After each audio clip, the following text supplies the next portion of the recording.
मेरा नाम है अदिल शहजाद और मैं बेसिकली मिंगौरा सिटी का रहने वाला हूँ और यहाँ हम एक गैदरिंग से होके आए हैं टागवान के इलाके में।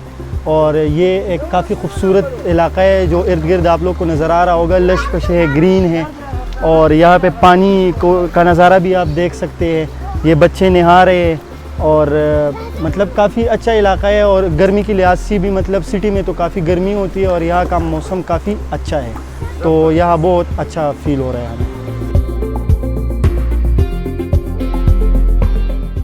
زمان خو شاهد احمد دی او زه په سپیس کالج کې د فزیکس استاد یم او زه ته د تاغان ته د ملګرو سره راغلی و چې لای راوستی دی دلته حلال کوو مونږ او اوس پای کې دم پوخ پخو او ډېر انجوای کوو او ډېر ښه موسم هم دی اگر چې په ما خدا راغلی ده خو دا کار کوم د هغې لاسه.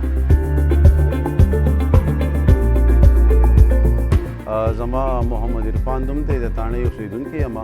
زموږ د ټول ملګري چې دی په یو ګیدرینګ باندې دلته راغلي دي ایز ا پکنیک لپاره او دا علاقه چې ده دې ته تاغوان وایي او ډېر ښکلې یو ګرین لش علاقه ده. موږ ډېر زیات دا ویو انجوای کړه او ډېر ښکلی موسم دی. لاندې خو د پشکال لونۍ ورځ ده ډېر زیات ګرمي وه او دلته ډېر ښکلې هوا ده، ډېر ښکلې یو علاقه ده. لاندې خوړ دی، اوبه بهیږي او د دې پکنیک لپاره یو زبردست علاقه ده.